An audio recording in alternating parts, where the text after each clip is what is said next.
My name is Maya Cole. I am 28, and my life cracked open at my dad's birthday dinner. Glasses were clinking, the room was warm with laughter, and then my dad topped his fork against a plate. The noise faded. He leaned across the table, eyes steady on me. Maya, where is the $250,000 I sent you? My fingers went stiff around my fork. 250 when? Metal hit porcelain. The sound felt too loud. On my left, my brother stared at his plate like the answers were written in the china. He did not look up. Not once. Mom's smile flattened. Someone cleared a throat and pretended it was a cough. Auntie's brow lifted the way it does when a secret just walked into the room wearing shoes. I glanced at my phone. The text from earlier in the week flashed in my mind. Dinner is canceled. Dad is sick. Do not come. That message came from my brother. Dad's question hung over the table like a spotlight. 250,000. He said it like it was a thing we had already discussed, like I should have an explanation ready. My mouth was dry. My heart would not slow down. I do not know what you're talking about, I whispered. Across the candles, my brother's hand tightened around his napkin. He still would not look at me. If family has ever made money feel like a weapon, I am sorry. Tell me what happened to you in the comments. I live in Chicago in a one-bedroom that smells faintly like sawdust because my weekends look like a workshop. Thrifted tables in the hallway, fabric swatches clipped to the fridge. My day job is staging model units for a mid-sized property group. Clean lines, neutral palettes, the kind of rooms that make people think their lives will finally be tidy if they sign a lease. At night, I sketch the thing I actually want to build. A small studio called Second Room, home staging and refreshes for short-term rentals and first-time sellers who cannot afford the big agencies. I have the color stories, the vendor list, the logo, even the soft launch calendar. What I do not have is the runway to open without drowning.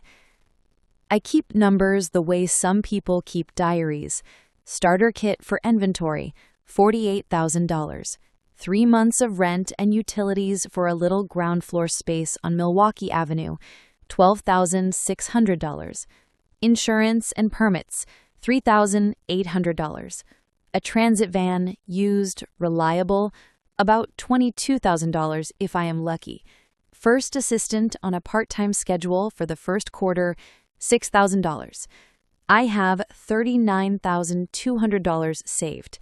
It is not nothing, but it is not enough.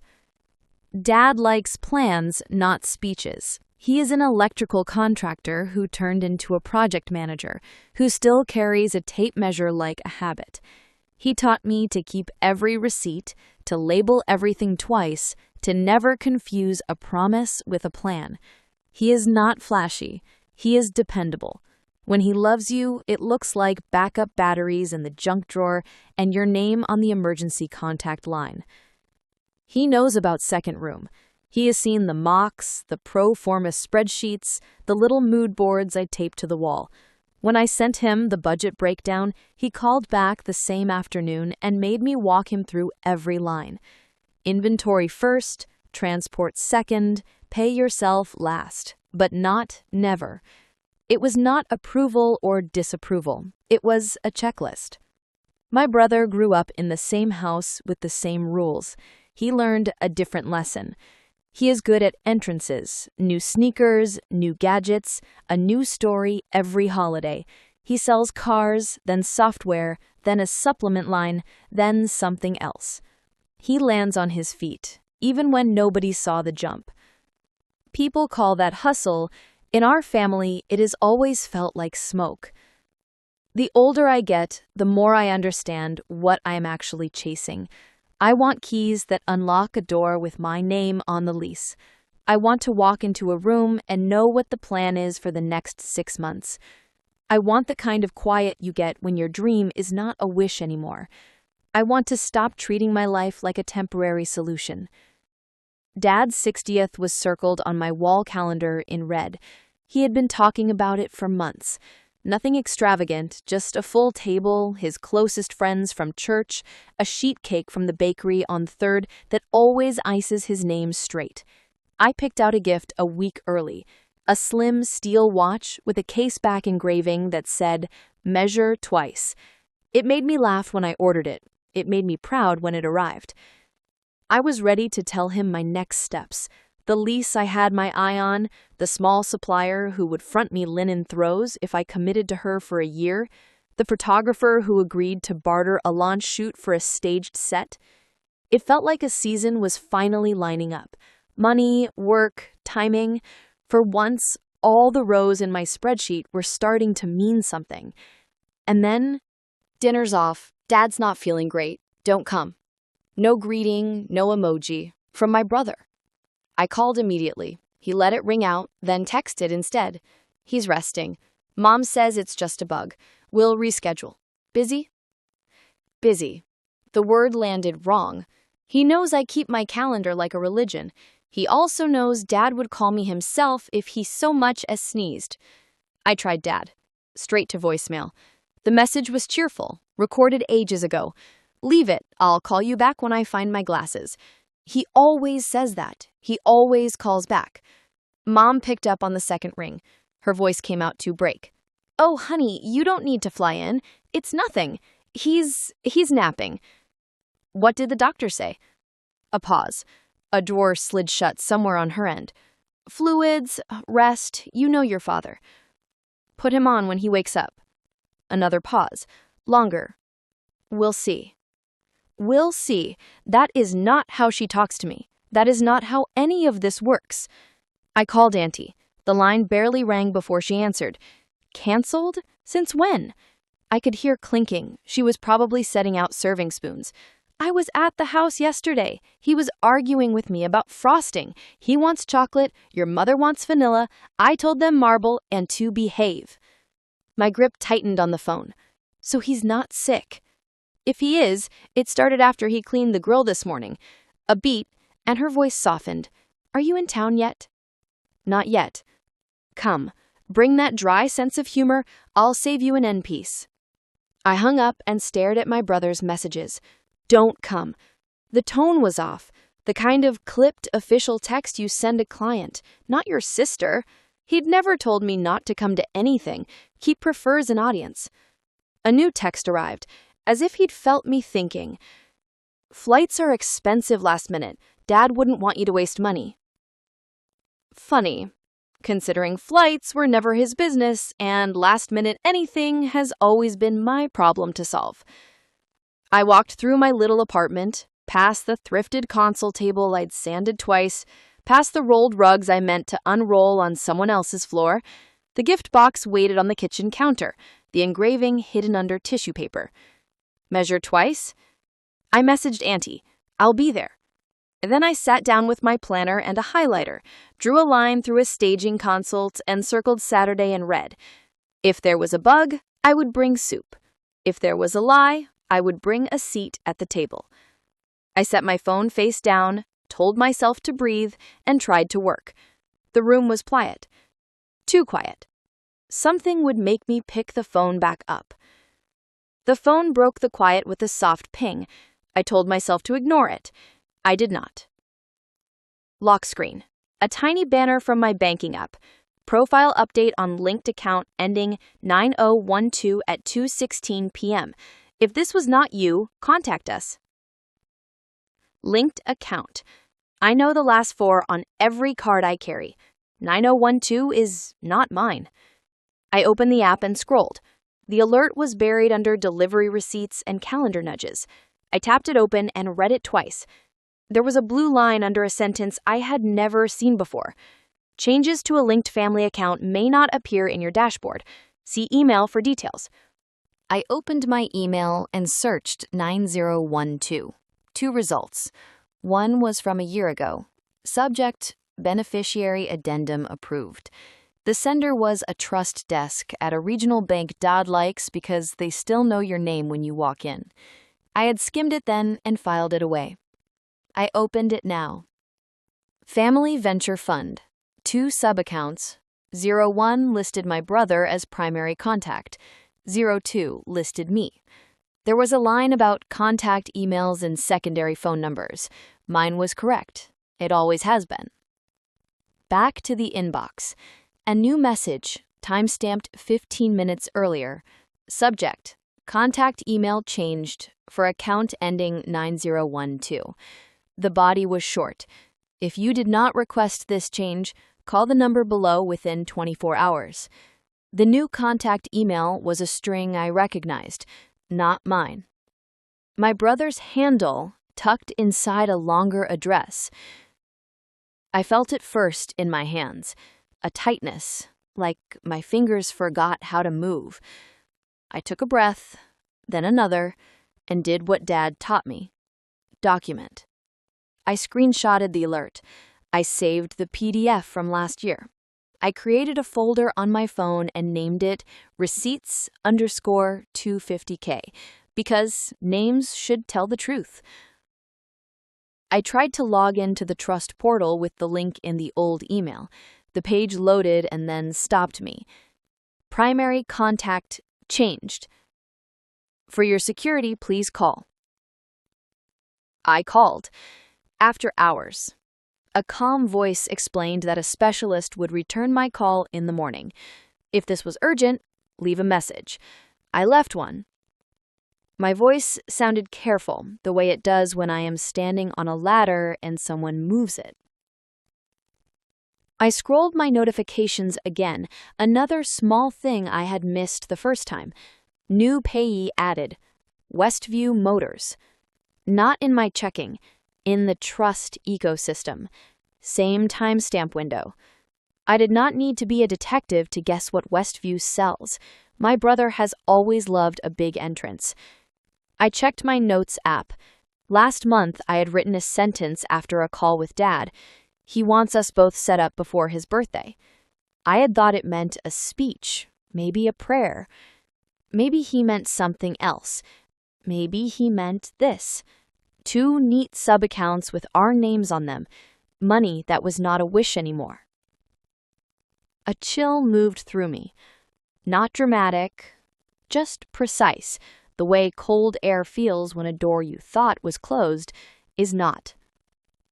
I took one more screenshot. The change confirmation, the address with his handle in it.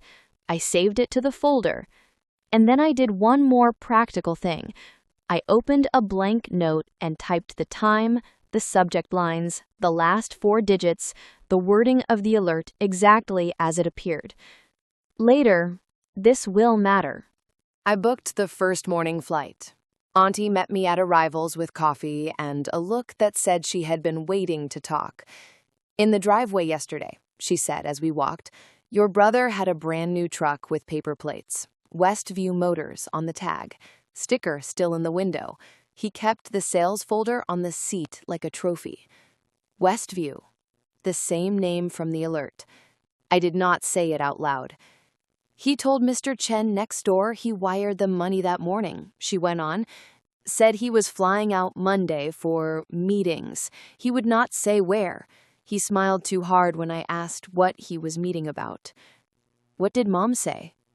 Auntie's mouth tightened. She said he deserves something nice after a hard year. Then she told me not to stir. Your mother only uses that word when she is already stirring. We drove past the park where Dad taught us to ride without training wheels. The house came into view, cedar the color of late summer, balloons tied to the porch rail. So much for canceled. Inside, the rooms were warm and full of voices, music low, coats piled on the guest bed. The cake I know by the smell sat under a plastic dome on the kitchen island. Chocolate, not vanilla. Dad's laugh carried from the dining room. Auntie slipped me through the side hallway like we were in a backstage corridor. Look, she whispered, without pointing. My brother stood by the window with 2 men I did not recognize, talking with his hands, the way he does when he wants to look in control. His watch caught the light. New. His shoes, too. He held his phone face down. He glanced up, saw me, and his mouth moved before the rest of his face could. Surprise first, then something else. He looked away quickly, said something to the men, checked his phone again. He did not come over. Mom was arranging plates and not looking at me.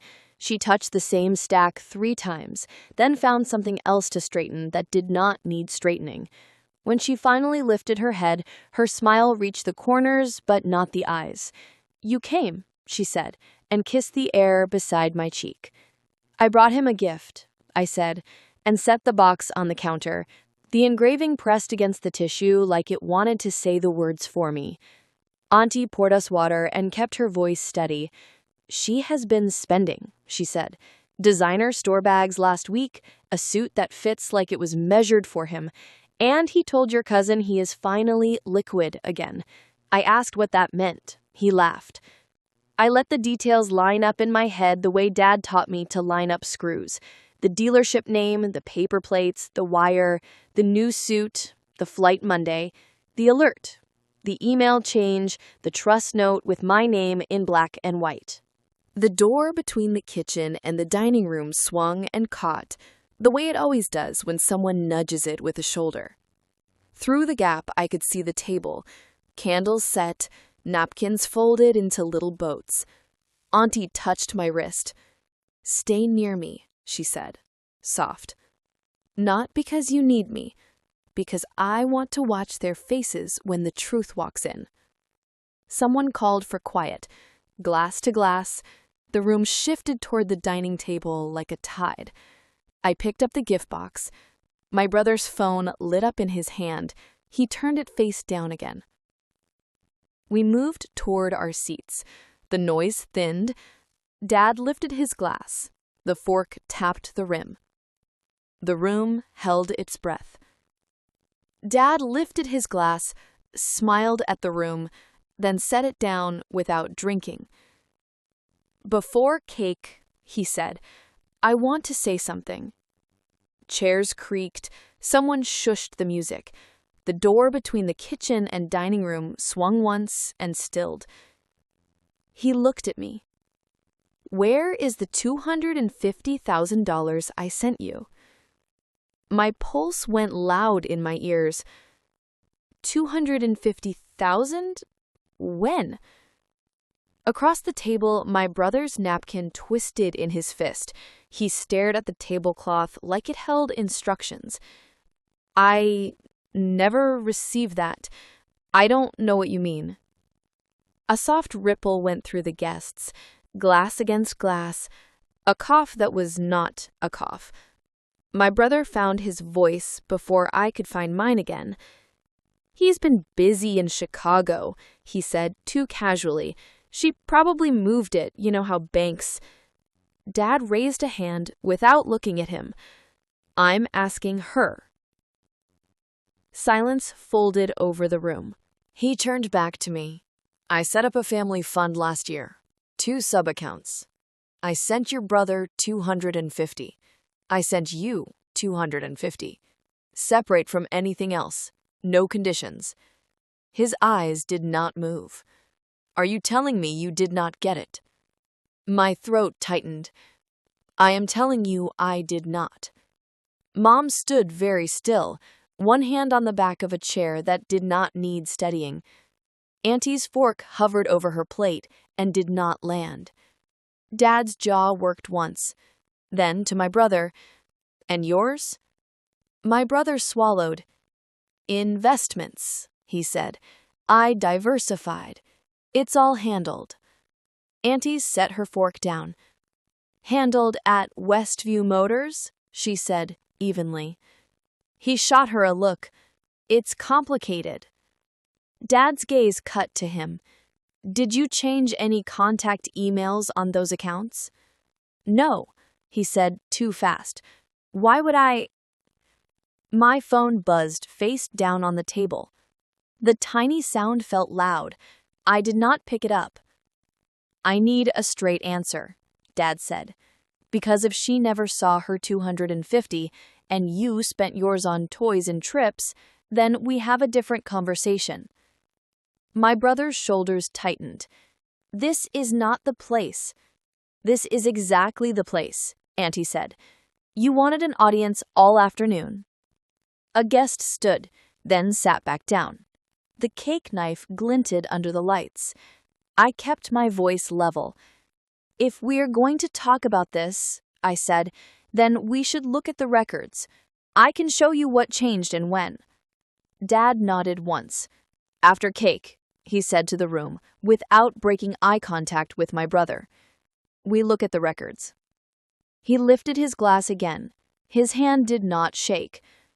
The room exhaled all at once, then tried to pretend it had not been holding its breath. "If you were me, would you pull out the phone right here at the table, or wait until the kitchen is clear? Tell me in the comments." Cake plates clatter in the sink. The crowd drifts toward the living room. We stay in the kitchen. Dad, Auntie, me. The door swings on its hinge and settles closed. I put my phone on the counter and open the folder I made. Receipts _250K. SFX. A soft ping as the first screenshot fills the screen. On screen, profile update on linked account ending 9012 at 2:16 p.m. If this was not you, contact us. I pinched to zoom on the timestamp. Next file. Email subject. Contact email changed for account ending 9012. Body. New contact email shows with my brother's handle inside a longer address. I hold the phone so Dad can see. He reads once, then again, slower. Next file. The older PDF from the trust desk, Family Venture Fund. 2 sub-accounts listed in plain type, 01 with my brother as primary contact, 02 with me. Both show our names, both show separate contact emails and secondary phone numbers. Mine is correct. It is the same number I have had since college. Next file. Alert. New payee added. Westview Motors. Time, 2:18 p.m., 2 minutes after the contact change. Auntie exhales through her nose. "That was the day I saw the truck," she says. Next file. Wire confirmation. Outgoing transfer to Westview Motors. Amount, high 5 figures. The reference field shows the same fragment that appears in my alert. I scroll to the call log. Today, 6:41 p.m. Voicemail left with the trust desk. After hours. I tap the note where I typed the exact wording of the alert. The last 4 digits, the subject lines. Dad does not interrupt. He watches like a foreman looking at a blueprint. From the dining room, silverware clinks. Laughter tries to rise and falls when it reaches the door. Another screenshot. Security notice. 2-step code sent to a phone number ending 7744. That is not mine. Auntie looks at my brother's phone on the table through the doorway. The case has his initials. He keeps it face down. I open messages. A group chat with cousins. I scroll to last week. My brother, boasting. She burned through hers already. Lesson learned. A heart reaction from someone who does not know better. A laughing emoji from someone who should. I open photos. A picture Auntie took in the driveway yesterday. The truck with paper plates. The dealership logo peeking from the plate frame. The sales folder on the passenger seat. She zoomed in without being obvious. The date and timestamp sit in the corner like a witness who does not forget. Next file. Calendar screenshot. A one-way flight Monday morning. Name, his. Destination, not listed, but the booking code matches the airline that flies out of our city in the first wave. Another file. Hotel email. Loyalty number tied to his personal address. Check-in Monday, 3 nights. I line the images in a row on the counter like cards. Change contact, add payee, wire out, new vehicle. New flight, new hotel. None of that explains where my 250 went. All of it explains how fast his did. The door swings. My brother steps in, stops when he sees the phone, then reaches for a glass he does not need. He looks at the counter, at the screenshots, at the folder name in the top bar. Receipts _ 250K. His mouth tightens. He leaves the glass and retreats without drinking. Dad keeps his voice even. "You never saw your funds," he says, not a question. "I never did." He nods once, the nod he gives when a measurement matches the plan. He picks up my phone with careful hands and studies the email where the primary contact changed. "This is not an error," he says. Auntie taps the trust PDF with a fingernail. "Both names are here. Yours, hers. The bank knows you intended 2 separate paths." My phone buzzes. New email. Subject: "We received your message." Sender: "Trust Services." Body: "Thank you for your voicemail. Please be available for verification first thing in the morning. For linked accounts, both beneficiaries may be required for expedited action." I read it out loud. Dad looks toward the dining room where voices are trying to act normal. He sets the phone down on the counter. "First thing in the morning," he repeats. "If you were standing in this kitchen with a folder full of proof, would you take it to the bank alone or ask the bank to meet you here with everyone at the table so nobody can talk around the facts? Tell me below." Morning. We're at the branch with the glass walls and the bowl of peppermints nobody eats. Dad signs in as trustee. I sit beside him with the folder on my lap. Auntie waits by the door like a witness who brought her own chair. A woman from Trust Services shakes our hands. Calm voice, clipboard. "I listened to your voicemail. Let's pull the audit log." We sit. She turns her monitor so we can see. On screen, Family Venture Fund, subcount 01, brother, subaccount 02, me. She clicks a tab called Change History. 2 events yesterday. Primary email changed on the master profile at 2:16 p.m. 2-factor sent to a number ending 7744. Then, a new external payee added at 2:18 p.m. Westview Motors. The wire executed at 2:23 p.m. She clicks Security. Challenge questions were answered correctly from a device we've seen before. Same IP and device ID we see on prior logins from your brother. Dad's jaw tightens. And her subaccount? She scrolls. No outbound transfers authorized by her credentials. No access from her device. Her contact email was never the primary. I breathe steady. My 250? She says, "It was never posted to your control. It was held at master level, then the profile change occurred. We will open an incident and freeze the master profile pending verification." She types while she talks. Case ID FV9012-27.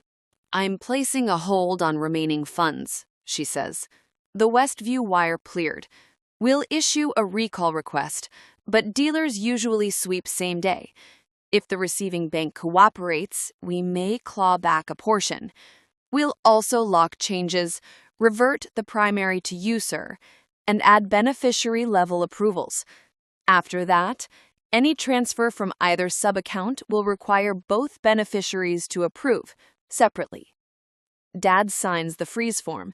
His pen does not hesitate. The banker prints a verification packet. Timestamps, IP, device ID, the 7744 text log, the payee ad, the wire.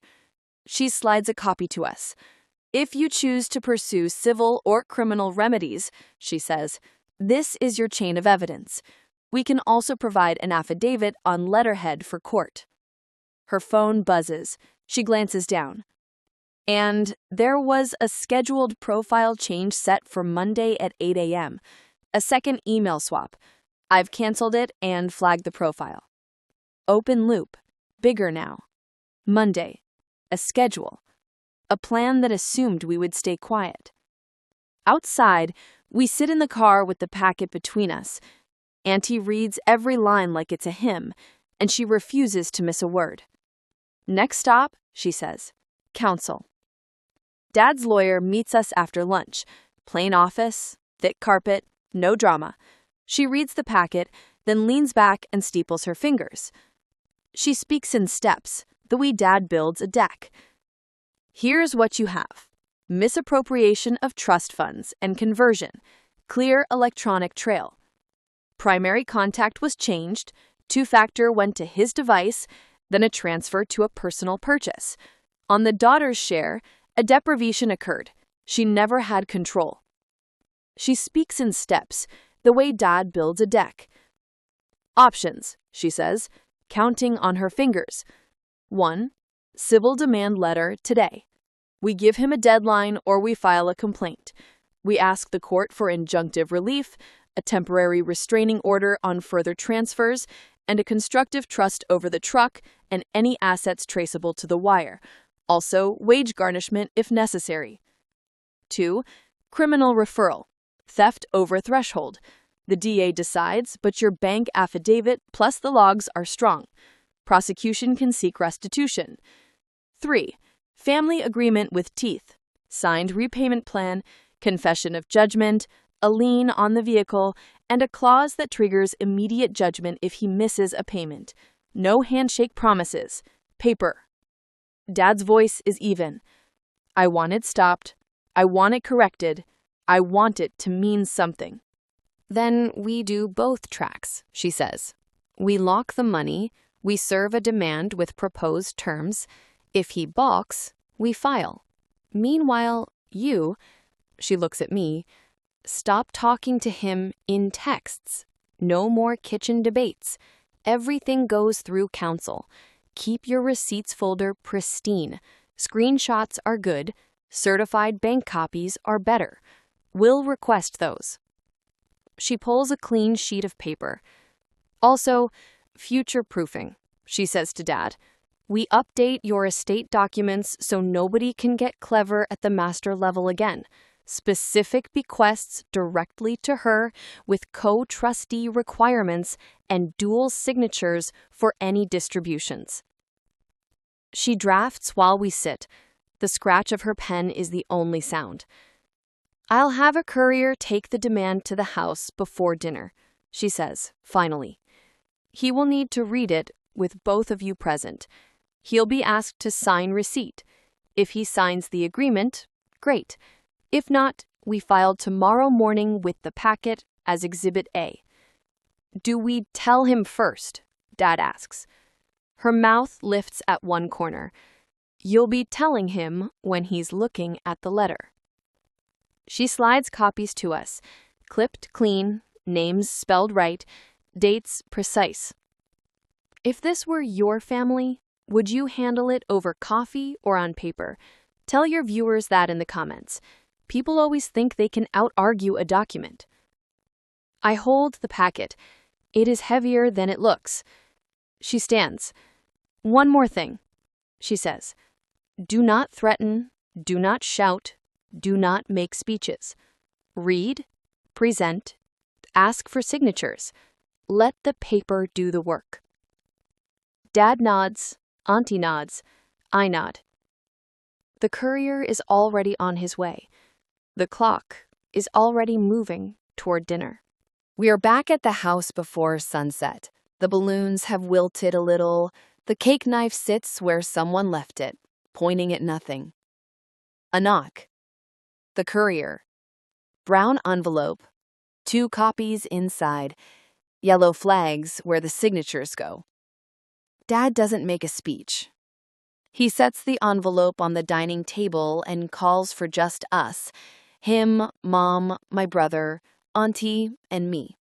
The door to the kitchen swings and stops, like it knows when to listen.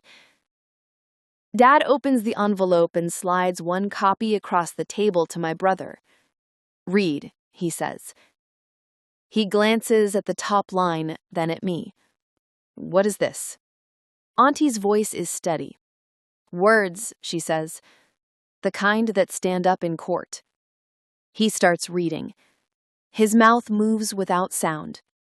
On page, demand letter, case ID from the bank, audit log summary, device ID, two-factor to 7744, payee add Westview Motors, wire executed 2:23 p.m., proposed terms, restore primary contact, lien on vehicle, wage garnishment trigger, repayment plan, dual signature on all distributions, no unilateral access, and a confession of judgment if he defaults.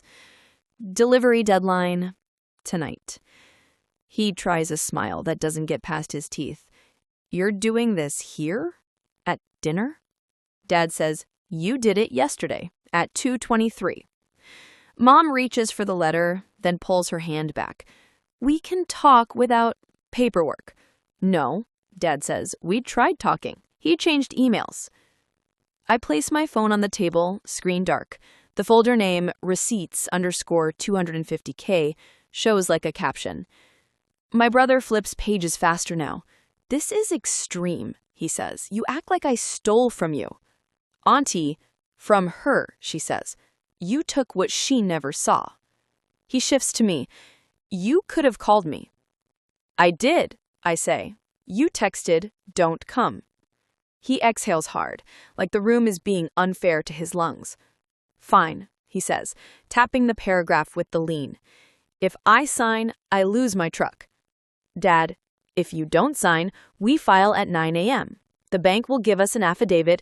The DA will have a packet by lunch. He points at the repayment schedule. This number is not possible. Then sell the truck, Auntie says. Sell the watch. Sell the trip you haven't taken yet. He looks at Mom. You're okay with this? She's very quiet. When she finally speaks, her voice is careful. I told you it would not stay quiet, she says to him. I told you. He stares at her like she just picked a side. I keep my voice level. I say, I want you to understand. I wanted that money to build my studio, not break this family. If you sign, we can start fixing something. If you don't, we go to court, and the paper will say what happened whether you like the words or not. He bristles. You think you can embarrass me into this? No, I say. I think the audit log already did.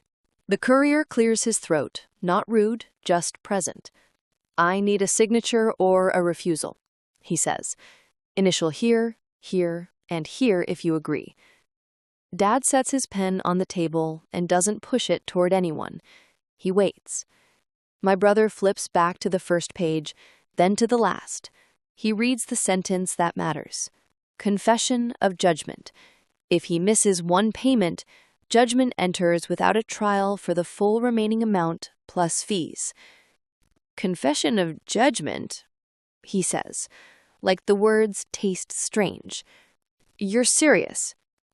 Yes, Dad says. A beat. 2.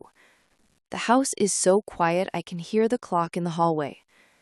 He tries one more angle. What if I refuse? Then we file. The lien hits. The garnishment starts. The DA gets the chain of evidence. You'll explain 7744 to someone who doesn't love you. He looks at the pen like it might bite him. He looks at me like I'm the problem he didn't budget for. He looks at Auntie and finds no soft landing. Mom whispers, sign. He closes his eyes for a second, opens them, and picks up the pen. If it were your brother, would you ask for the apology on paper too, or let the numbers be the apology? Tell me below. He bends over the page. The tip of the pen meets the line. The courier sets the second copy beside the first, ready for initials. The pen lifts. He has signed the demand and the confession of judgment. Initials in the margins where the yellow flags told him to. The courier gathers the copies, leaves one on the table, and nods. "I'll file the notice of delivery," he says, and is gone. Dad doesn't gloat. He picks up the house phone, he still keeps a landline for moments like this, and calls the branch. Calm voice. "We're ready to restore the primary and add dual approvals." He hands the phone to me. I answer the security questions I've known since high school. The banker confirms. Primary contact reverted. Beneficiary level approvals active. Profile hold extended. Second email swap canceled. Auntie takes photos of the signed pages, timestamped. She emails them to the lawyer from the dining room. Subject line, executed. My brother stares at the lien paragraph like it might blink. The lawyer's number rings his phone. He lets it buzz out. The second ring is Dad's lawyer, speaking to us all on speaker. Confirmation, lien request is submitted to the DMV. The constructive trust language is in. If a payment is missed, judgment enters automatically. I've also sent the dealership a notice of claim on the vehicle. The bank's recall request went out this morning. We'll know within 48 hours if any of that wire is recoverable. He swallows.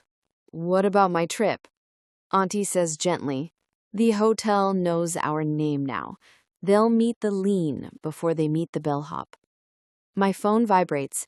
On screen, trust services, dual approval enabled. Another buzz. Affidavit ready for pickup. A third. Will appointment confirmed for Friday, 10 a.m.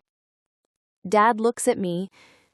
We're updating the documents, he says. Specifics, no gray. Mom sinks into a chair, both hands around an empty glass. She doesn't ask for anyone to be nicer. She doesn't ask for later. I'm sorry, she says to the table. And then to me. It's not a speech. It's a sentence that lands like weight on the right side of a scale. My brother signs the truck surrender addendum. The lawyer emails in real time. The courier doubles back with a mobile notary, stamps, seals, a neat rectangle of authority pressed into paper. SFX, the clack of the embosser. He slides the keys across the table. They make a small sound, smaller than I expected for something that loud in the driveway yesterday. The banker calls back. We've documented the misdirected funds on subaccount 02. Her balance is now visible under dual control. No disbursements without both approvals. I open receipts-250K one last time and add two more. A photo of the keys on the table and the email subject lines. Approval enabled, affidavit ready. Dad signs the will update intake with the lawyer's assistant on video. His voice does not shake when he says my name. He doesn't look at me when he does it. He looks straight ahead, like he's driving at night and refuses to blink. My brother breaks the silence with a question that isn't a question. So, this is it? No, I say, and I keep my voice even. This is the start of making it right. If you were here, would you have pushed for jail time tonight, or is signed paper, a lien, and wage garnishment the justice you'd choose first? Tell me in the comments. 3 months later, the sign over the glass door on Milwaukee Avenue reads, Second Room. The front window holds a small living set, linen sofa, walnut side table, lamp with a soft cone of light. I open at 10, but I still get there early to run my hand along the edge of the display and make sure nothing wobbles. The systems are different now. Dual approval on the family fund, hardware keys on every account, a separate business bank with alerts that speak plain English. I learned to love paperwork the way Dad always did, not as punishment, but as a promise. The truck is gone, sold under the lien. The first restitution payment cleared last Friday. The second hit this morning. The bank clawed back a slice of the wire. Not much, but it landed where it should. When a payment is due, an email arrives with the subject line, Scheduled Transfer Received. I file each one into Receipts, 250K, and move on with my day. Sunday dinners are smaller, quieter. Dad brings me coffee to the shop sometimes and checks the baseboards like he's inspecting a job site. Auntie claims the end piece of any cake we cut and tells me to raise my prices when people start nodding too fast. I used to think safety came from people promising to do better. Now I think it comes from boundaries built like walls, from signatures that mean something, from choosing the kind of quiet you get when the plan is written down and followed. Moral: blood isn't a free pass. Trust is earned and protected. Receipts outlast rumors.